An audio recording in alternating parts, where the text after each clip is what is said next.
और चलिए अब बात करेंगे छत्तीसगढ़ की रायपुर से एक बड़ी खबर का रुख करेंगे। कांग्रेस के बागियों की अब घर वापसी की जा रही है। अजीत कुकरेजा समेत 18 बागियों की वापसी। तो 18 नेताओं का कांग्रेस ने निष्कासन जो है खत्म कर दिया है। विधानसभा चुनाव में निर्दलीय मैदान में ये सभी उतरे थे, लेकिन अब इसी बीच एक बड़ी खबर सामने आ रही है कि कांग्रेस जो है घर वापसी करा रही है। तो छत्तीसगढ़ कांग्रेस के प्रभारी सचिन पायलट, जिन्होंने कमेटी बनाई थी और इसी में पार्टी में वापस लेने वाले नेताओं को जिम्मेदारी तय की गई थी। इस समिति ने, जो अनुशंसा समिति है, जो छानबीन समिति है, उसने जिन जिन नेताओं की अनुशंसा की है, यानी कि जिन जिन नेताओं की सिफारिश की है, उन सभी के निष्कासन को वापस लिया जा रहा है। और छत्तीसगढ़ के करीब 18 बागी, जिन्होंने विधानसभा में या तो निर्दलीय चुनाव लड़ा या कांग्रेस के प्रत्याशियों को हराने के लिए काम किया या पार्टी के खिलाफ जाकर काम किया, उन सभी की अब घर वापसी हो रही है। लेकिन जया, देखिए एक सवाल यहाँ पे होता है कि जो पहले जिन्होंने पार्टी से बगावत की, अब उनकी घर वापसी की जा रही है। अब आगे कैसे भरोसा जताया जाए?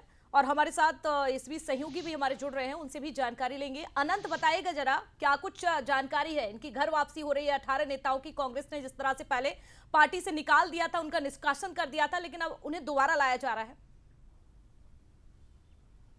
बिल्कुल, देखिए पहली सूची कांग्रेस ने जारी कर दी है और इस पहली सूची को अगर देखें तो उसमें 18 नाम ऐसे हैं जिनका निष्कासन जो है वो खत्म कर दिया गया है। और देखिए इस बीच अगर बात करें विधानसभा चुनाव, फिर लोकसभा चुनाव, उपचुनाव और अब नगरीय निकाय चुनाव, इस बीच इसके बाद ये पहली सूची जारी की गई है। और रायपुर से जो युवा नेता थे कुकरेजा, उनका भी नाम जो है उसमें शामिल है। इनकी भी वापसी हुई है। मैं सीधे इन्हीं से बात करूंगा। वापसी, अब घर वापसी हो चुकी है, किस तरीके से अब आगे प्लानिंग रहेगी, क्या बातचीत हुई है? देखिए, चुनाव मैंने लड़ा जब, तो आप मेरी अगर पूरी कैंपेन उठा के देखेंगे तो मैंने प्रत्याशियों के खिलाफ जो बोला, भाजपा के खिलाफ जो बोला, पर मैंने कांग्रेस पार्टी या उनके नेताओं के खिलाफ कभी भी टिप्पणी नहीं की, क्योंकि मैं विचारधारा वाला आदमी हूँ, कांग्रेस पार्टी की विचारधारा से जुड़ा हुआ हूँ। मैंने लोकसभा के समय ही अपनी इच्छा व्यक्त की थी कि मैं पार्टी में वापस आना चाहता हूँ। थोड़ा समय लग गया बिल्कुल, और मैंने निशर्त कांग्रेस में वापसी की है। और इसके अलावा मैंने पार्टी के जितने भी शीर्ष नेता हैं उनके ऊपर छोड़ा है कि अजीत कुकरेजा जी, लेकिन हमने देखा था विधानसभा का चुनाव का वो समय था, कई पार्टियों की तरफ से दावेदार सामने निकल कर आ रहे थे विधानसभा के लिए। आपने भी अपनी दावेदारी पेश की थी, लेकिन आपको मौका नहीं दिया गया था कांग्रेस की तरफ से, इसीलिए आपने निर्दलीय का चुनाव लड़ा है। इस बार अब आपकी वापसी हुई है, आगे और भी कई जिम्मेदारियां होंगी। अभी आपकी क्या बातचीत हुई है, आगे आपकी क्या भूमिका रहेगी? अब देखिए, ऐसा नहीं है कि मैं अभी टिकट मांग रहा था और नहीं मिली और मैंने निर्दलीय चुनाव लड़ लिया। मेरे पिताजी लगभग 35 साल से कांग्रेस पार्टी के कार्यकर्ता रहे हैं और 93-94 से लगातार उन्होंने कोशिश की कि विधानसभा का चुनाव लड़े, पर नहीं हो पाया। फिर पिछले 2 बार से मैं प्रयास कर रहा था। तो ये 35-40 साल का गुस्सा था जो एक साथ फूटा। पर अब मैंने पार्टी नेताओं के ऊपर छोड़ा है कि मुझे क्या जवाबदारी देते हैं और पार्टी के हित में काम करना है।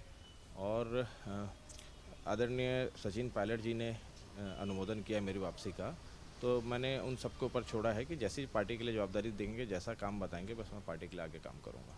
अगर देखा जाए आने वाले दिनों में चुनाव भी होने हैं, अगर नगरीय निकाय का चुनाव तो हो चुका है, विधानसभा चुनाव भी आएगा। अगर जिम्मेदारी की बात करें, और देखिए पहली सूची जारी की गई है, 18 लोगों के नाम है। अगर बृहस्पति सिंह और भी जितने जो बागी नेता हैं जो नाराज थे कहीं ना कहीं कांग्रेस पार्टी से, उनको लेकर आप क्या देखते हैं? देखिए, जितनी मेरे को जानकारी है, उन जो बाकी लोगों की सूची अटकी है उसमें भी कोई निर्णय नहीं हो पाया है और आपसी सहमति भी नहीं बन पाई है। बस इतनी जानकारी मुझे है। बाकी पार्टी आलाकमान उसमें तय करेगी। जैसे जोगी जनता पार्टी के विलय की बातें चल रही थी, तो मुझे लगता है कि वो AICC तय करेगी कि ऐसा करना है कि नहीं करना है। आपका किसी से संपर्क है अभी, जो बागी नेता रहे होंगे, उनसे कोई आपकी बातचीत हुई है कि उनका कब तक कुछ बातचीत हो रही है या नहीं पार्टी के हाईकमान से? नहीं, मैं किसी से भी संपर्क में ही हूँ, ना मेरी कभी बात हुई है। ठीक है, लेकिन पार्टी में वापस जा रहे हैं अजीत कुकरेजा, जो कह रहे हैं कि पार्टी जो जिम्मेदारी देगी उसे मैं निभाने के लिए पूरी तरह से तैयार हूँ। फिलहाल शुक्रिया आपका अनंत, तमाम बातचीत के लिए।